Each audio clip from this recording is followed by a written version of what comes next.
Hi guys, and welcome back to this tutorial. So again, in the previous section we have managed to create a small environment and a small scene with a staircase that you can see right here, along with the addition of a third-person controller right there.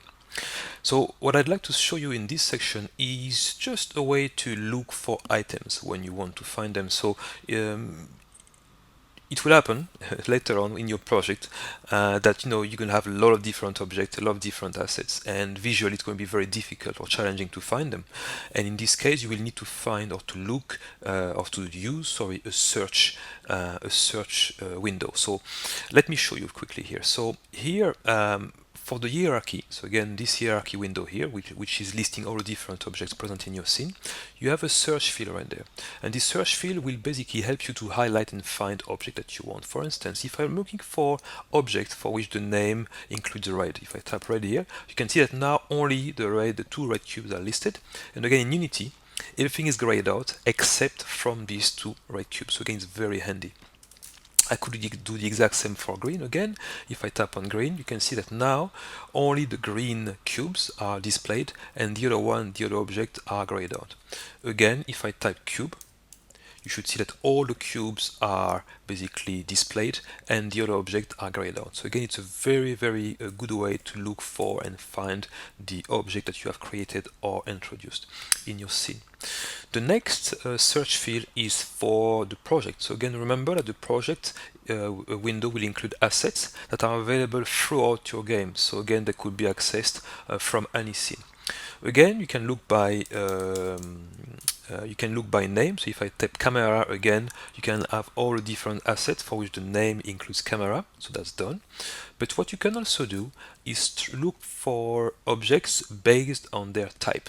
So to do so, again, if you search by type here, so again, if I click here and look for maybe material, so I'm going to first I'm going to erase whatever is there and click again here. So again, click here. So if I look for materials, you can see that now I've got a lot of different materials, including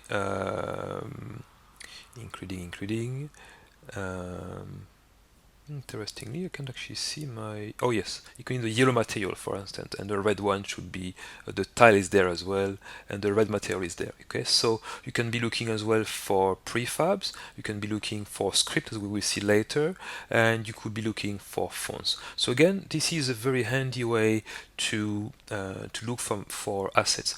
Now, the thing is, quite interestingly, is you can look for object of a specific type by using this menu, or you can type T with a column and then material, which means that basically if I type T and material here, you can see that I've got all the different materials.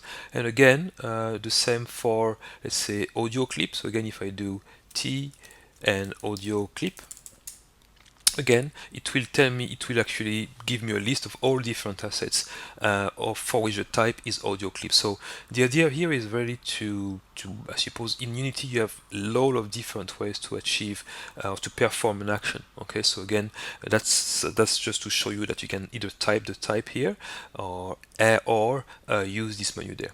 Okay, so again, just to summarize what we've covered here, you can make sure that you search items in the hierarchy using this search field. And again, when you finish doing that, please make sure that you remove that. Otherwise, you could be looking for items that you won't find them because the search field or window will only display items that are matching your query there. So again, just to make sure that you clear this field afterwards.